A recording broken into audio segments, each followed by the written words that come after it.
and welcome to the Nuclear Reactor, and today we'll be reacting to the apparently real part 13 of What If Raditz Was Good. I thought that back then the Ranch story was part 13 because actual part 13 wasn't out back then when I posted that video, but one of the subscribers corrected me. So I will be doing that reaction now. And also, if any of y'all know anybody who makes what if theories like Masakox, but they're about Naruto, you will literally make my life. Because Naruto is my favorite series, and I would love to do what if stories like this, but with Naruto. So please, if y'all know any creators who do that, let me know. Anyway, let's get on with the video.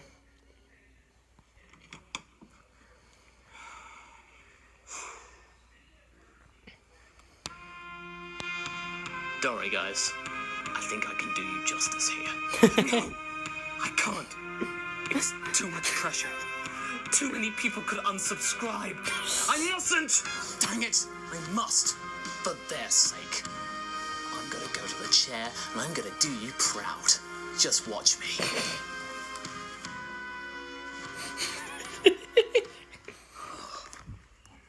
Right. Let's dive deep into Broly country. Ooh. Nah, Hey this guys, like you get into. Masakox here. Since the last edition of What If Raditz Turned Good, we've had about 3 episodes of R&R come out, with the 4th one already in progress. However, it's been... Where is it though? It's fucking July now and you released this in March. Where the fuck is that in part 4? I'm very much so looking forward to that. Anyway, continue. It's been about 9 months since we last tackled the What If Raditz Turned Good train, as it were. Part 12 was a very long time ago, and I do apologize for that, and thank you for your patience. Why did it take so long to come up with a new part? Well, it was just down to the uncertainty about what was going to be coming next in Dragon Ball's future. What was the movie going to have in store for us? Was there going to be anything else at all? Now that we pretty much know that a new series is going to be coming in the next few months, we can really get back into what could possibly happen, especially now with the Dragon Ball Super Broly movie being confirmed as part of the main Super timeline. Now, if it's been a while since you last checked out this series, let's talk about what happened in the last part, and that was concerning the Tournament of Power arc. The biggest news from that installment was that Ranch took the place of Frieza, and it really caused a big stir within the community. Not really sure as to why Ranch was replacing Frieza. Well, I got an answer for you. She wasn't replacing Frieza, she was replacing Ten Shinhan. So, yeah. So therefore, surprising everybody, Ranch was the first one out of the Tournament of Power for Team Universe 7 due to the fact that her ever-increasing Saiyan pride got the better of her. It then all culminated in Raditz pulling a fast one to everyone around, including the Grand Priest and, of course, the 2 Zenos, by giving Goku a Senzu Bean, not expecting anyone to see it. And they got away with it because the Zenos love really cool, unexpected twists. Now with the Tournament of Power over, the relationship between Vegeta and Raditz is the best that it's ever been. Now, they're no longer wanting to end each other. Civility between Raditz and Vegeta? What the? Just 3 parts ago, that was practically impossible. Exactly. Oh my god, they could actually have a conversation. But now Vegeta... Who knew? may be starting to get relevant again. This Saiyan Vegeta has managed to fully come to peace with himself, fully accepting the fact that Super Saiyan 4 is his own thing and that his next goal is to fully master it. So, Masako, what are you going to do with this timeline? Well, put simply, we're going to be tackling Dragon Ball Super Broly in it. Although it's going to have some pretty big changes in it. The biggest change being the fact there is no Frieza. Frieza is no longer in this timeline. He's still in the realm of nastiness deep down in the heck of Earth. He's still having that thing going on, so therefore, there's no Frieza to cause mischief in the main Universe 7. But a byproduct from all of this is that the situation on Earth is I just realized something. Is this gonna freaking spoil this for me? Because I can sadly say I have not seen the Broly movie yet. And I have been able to avoid most of the spoilers. Fuck. Okay. Whatever. Told y'all I'll do this for you, so I will. Let's get on with it. far less worrisome because Vegeta's no longer worrying about Frieza suddenly returning. In fact, there's no really bad stuff happening at all. It's all rosy. They're all just chilling out on Earth. However, that doesn't necessarily mean that things are entirely hunky-dory. There are some things going on unbeknownst to our heroes, but we'll get to that in a little bit. We are going to be involving something with another bad guy who recently came to the fore in another byproduct of Dragon Ball. For now, as we enter part 13 of What If Raditz Turned Good, all is at peace. We are now down at the island retreat of the Briefs family, where not only Goku, Raditz, and Vegeta are training, but also Goten, Trunks, and Ranch as well, because again, as everything is pretty much hunky-dory, they can pretty much do whatever they want to do. The main reason why the kids are there is that Ranch is really keen to try and test out her new power after the Zenkai boosts of the tournament, and to really kind of inform her best pals about what they can do as well. And her two cohorts are very much keen to try out the Super Saiyan 3 power that she'd been holding back from them, even though Ranch promised herself she'd never use it again because it pretty much ate up all of her hubris. Then again, had she actually mastered it properly and gave it the time of day, she might have been able to win against Caulifla. And I think she knows that this isn't the last time she's going to see Caulifla. But then suddenly, Bulma gets a call on her wristwatch. Now, in the original timeline, it's from Trunks, but this time I get the feeling it would be from Dr. Briefs. Apparently, someone broke in and stole the Dragon Balls that she'd been collecting. It turns out that it was some goons who just so happened to be wearing armor similar to Lord Frieza. But that doesn't make any sense. Frieza's no longer here. So, who would be trying to mimic Frieza then? But before we continue with that, we gotta go a few months back to the point why they're even there in the first place. In the realms of space, the remainder of the Frieza Force are just drifting around trying to hatch a brand new plan. Even though the fact that Sorbet and Taguma, they failed their expedition, they feel the time is right to do it again. But this time, it's being led by Berry, Blue, and Kikuno, the characters that you may recognize from the main Broly movie. They've been finding it really Damn it, I knew it. Spoilers. tough because now they have no figurehead that's really worth speaking of.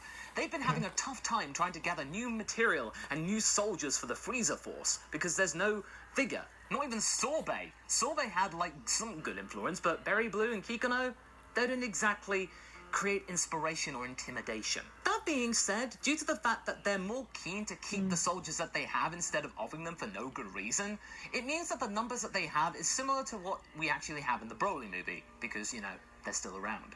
Berry, Blue, and Kikuno are coming up with a contingency plan because they're thinking about the Earth Dragon Balls. They could go and get them again, but just in case they can't, or maybe if the Earthlings are anticipating their next move and they'd be able to off them instantly, they might need to get another leader.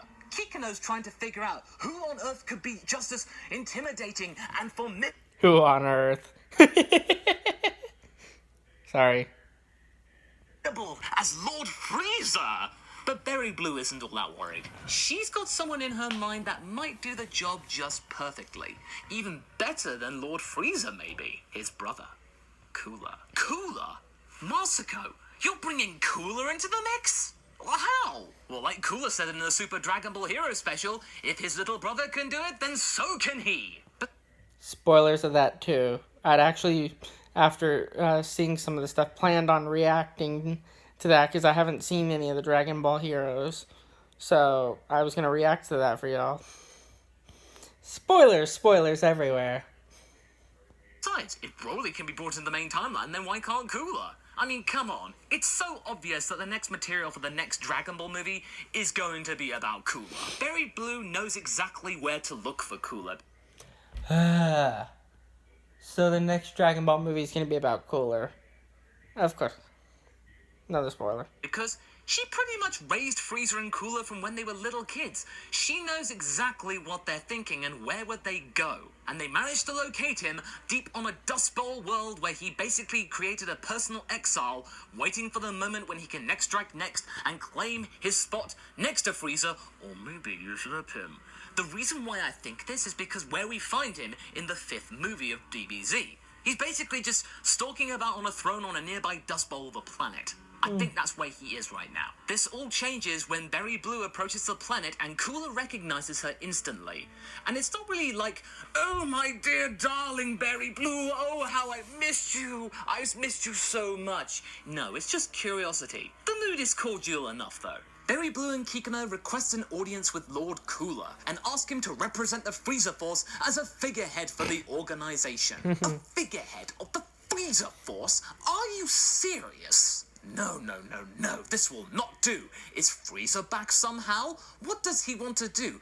Ridicule his older brother for not accomplishing anything? Cooler's piercing stature and intimidating look scares Kikino even more than it would do for Lord Frieza. But Berry Blue isn't here to argue. She doesn't really care about what the Force is called or who is doing what. She just wants to activate her plan, and if Cooler wants to call it the Cooler Force or be the main Grand Supreme Leader, then whatever. And with that, Cooler basically plays himself good, and with that begins a massive campaign drive to recruit new members for the newly founded Cooler Force. And thanks to Cooler's much more demure and much more sophisticated look, he actually strikes a sense of admiration, much like his father did. Cooler is a lot like King Cold in a way, and even though the actual campaign is less intense than it would be for his brother, it's just as effective because he actually knows how to handle people. With all of these Also, I mean, I would have liked to react to the Broly movie for y'all, but that's gonna get me copyrighted immediately if I post that. And I don't really know a way around doing that without getting copyrighted. So, I guess I did want to do that for y'all, though. under their control as well as their resources, they're able to recruit a massive batch of ships and really get their tentacles out into the universe even faster. Oh, well, okay, what about the plan for the Earth Dragon Balls then? Are they going to wish Frieza back somehow? Well, yes, Cooler is on board with this plan. Or so it seems. But alright, what about Cooler's power then? Isn't it a little bit tiny in comparison to Golden Frieza's? Well, yes, you do have a point there. Whilst talking and getting up to speed with what's been going on, Cooler finds out about the Golden Frieza form via Kikino, and how powerful it is. And Cooler is really curious to get a piece of that action then, to get Golden Cooler. How did his brother achieve it? Well, it was just due to that training thing. Really? How primitive. But he's not above trying to get stronger, and if his brother was able to do it, then so can he. Either way, Cooler does see the point in getting stronger in order to really get his grasp fully tight on Universe 7. So thusly we get the training period, with Cooler being much more effective than his brother because he's actually willing to put in the effort, unlike his brother. We return to the present day, and Cooler is just about ready to head to Earth to gather the main Dragon Balls. Chima and Lemo still get assigned to one another, and they're still targeting Planet Vampa because there is still a very big power there, because all of the establishing thing from the Dragon Ball Super Broly movie, that still takes place, because all of the events of the Raditz Turn Good scenario, it all just kind of kicks off at the beginning of the Raditz saga. Broly is brought back to Cooler's ship, and the exchange between Cooler, Broly, and Paragus is pretty much the same, with Cooler willing to comply Paragus' efforts to get revenge on Vegeta. And Vegeta's whole thing with Frieza, it's a really big curiosity to Cooler, because he does want to meet the Saiyans that managed to best his brother. And so the stage is set for the battle on Earth. Now, with the peril seemingly not as great as it is in the original movie, I feel that the kids would be here as well, because they're just going off to get the last Dragon Ball. It can't be all that bad. If it's just two tiny little weak goons, even the kids will be able to test them. However, the goons do find the last ball, and Cooler's ship, as well as the rest of the Force, are summoned to Earth's atmosphere. This catches the attention of Goku, Vegeta, and Raditz, and pretty much anyone else that can sense energy. Feels like Frieza's, but it's a little different somehow, more refined, more mature. Cooler, Paragus, and Broly step out of the ship, and Cooler gathers the last remaining Dragon Ball just like Frieza did, but for now, he's willing to watch the battle between Broly and Vegeta. Now, like in the original, Vegeta has the upper hand for the long time. We go through the transformations of Super Saiyan, Super... I'm gonna have to just try to forget these spoilers. It won't be too much of a problem anyway to forget them. I'm kind of tired, to be honest, but... this is kind of ruining the movie for me. Damn it. Saiyan 2, and then ultimately we get to see Super Saiyan 4 Vegeta versus Broly. He can really show how he's been able to refine Super Saiyan 4 even more than he did in the tournament. Cooler is keen to watch even more so, and then entrusts the Dragon Balls to Kikino for safekeeping later on.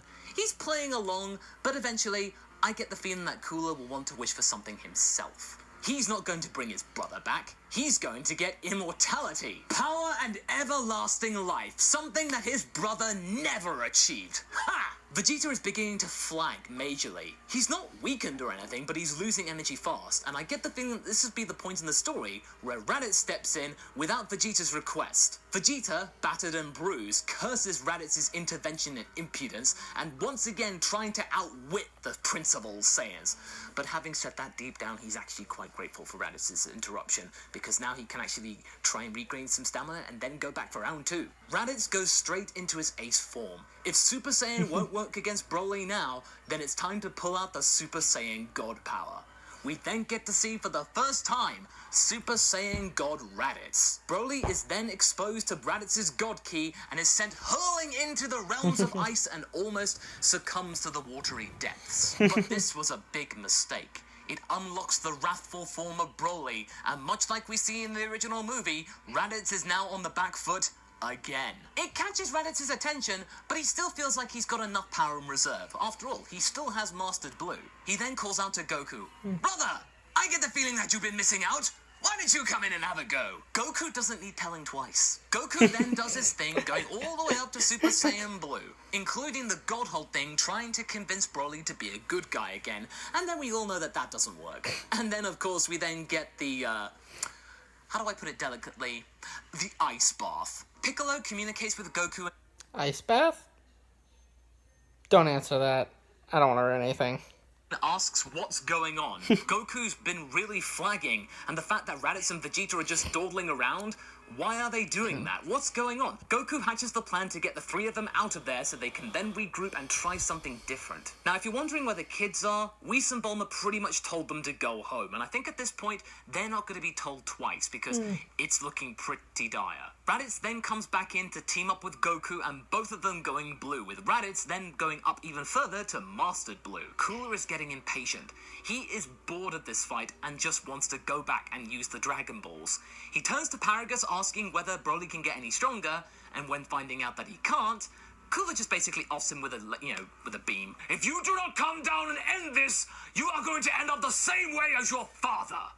Now, instead of Frieza trying to be conniving or deceitful or going, "Oh no, Broly," like he did so hilariously in the movie, no, Cooler's just going to get to the point, and it's going to backfire badly for him later. Seeing his father's motionless body, Broly then powers up to full power Super Saiyan like he does in the original, and things are not looking good for our heroes. Vegeta has had enough. He powers back up to Super Saiyan 4 again despite not having full stamina, and the 3 of them are then frantically trying to fight up against Super Saiyan Broly. This is all going really, really badly for them, but they then decide to actually head off to Piccolo and then set Broly on Cooler, because Broly doesn't care who he's fighting, he just wants to fight someone now. But hey, we at least get to see Golden Cooler. How does that fare up? Not very well. That'd be cool. The 3 Saiyans head off to Piccolo. They regroup and decide to now think about the fusion dance. Raditz and Goku don't hesitate to use Goditz once again because it's a tried and tested formula and is more than strong enough now with the power of Blue. But Vegeta then uses this moment to pipe up and says that he will not be sidelined again. He does not care what he has to do, so long as he gets to fuse with one of them. Whatever this fusion thing entails, he promises to do it with Raditz. Why would Vegeta want to fuse with me? Why? But then Goku just gives him the look of saying, "You know, this could be good for your friendship." Raditz then comes around to the idea, especially with the fact that it involves Vegeta doing a really silly dance. So Raditz is going to have a lot of fun watching that. And after various failed attempts, because Vegeta, he still is learning, Raditz and Vegeta fuse successfully into a brand new Saiyan entity, Radjita. Goku gives Radjita a lift back to the battlefield and offers to assist him if things get pretty gnarly, but Radjita is pretty confident that he'll be able to take the beast on no problem. With the skill and calculated tactics of Vegeta as well as the sheer bravado and shrewdness of Raditz, Radjita is a very formidable Saiyan. Much less showy than Goditz, but actually just as effective, if not more so. Radjita has an answer to Broly every step of the way. We go through the original base form, Super Saiyan 2, but where do we go next? Because Raditz has Blue and Vegeta has 4. Well, we get Super Saiyan 4, but with a little bit of a twist. It has a very different key. It's like the blue key around Blue Raditz, but it's the Super Saiyan 4 being of Vegeta. That is fucking badass. That sounds so cool, I want to see. It's like a variation of Super Saiyan Rage in a way, but just with 4. But it's still Super Saiyan 4, just given a godly boost. This powerful fighter is just about That sounds so cool! Eek! to finish Broly, but Chile is able Sorry. to get the wish, saving Broly and sending it back to planet Vampa. When the dust clears, Vegeta finds Cooler and is about to finish him off, but Cooler stops them before they do so. He is very impressed by this fusion form and wants to fight them again someday with his golden form. He will be training, and the next time they meet, it won't be as one-sided. Meanwhile, Chile and Lemmo are setting up their new digs on planet Vampa with Broly, but just as they're doing so, Goku shows up along with Raditz this time. I get the feeling that Raditz would be quite curious to see what Goku's up to and what this new Broly person is like, because it's another low-class Saiyan, or at least a non-elite Saiyan. It's someone to relate to in Raditz's eyes. Not to mention, it's a Saiyan who's actually taller than Raditz. That's a real oddity indeed. When they depart, they both promise to train alongside Broly in the future, and his integration into the main team as well as the fold of friendship is pretty much guaranteed. And that's where we're going to leave things for right now. Interesting. So what do you guys think? Does How'd this that part happen? excite you? Do you think this will actually entail something quite interesting when the Super Series gets fully underway? Leave a comment below, and let's get this discussion going. Anyway, Sounds I hope cool. you enjoyed this video. Until the next one, be sure to like and subscribe. Catch you later! So anyway, as I said in the beginning of the video, let me know about if there's anyone who makes Naruto videos like Masakox makes DBZ videos. And also, let me know what y'all want me to react to next, and I will do what I can to react to it. But I've got to be careful with copyright issues and stuff, which is why I normally do just theory videos and stuff like Masako's What If series. But let me know about that, please, and what y'all want me to react to, and I will do what I can to do that for y'all. And until next time, thank y'all.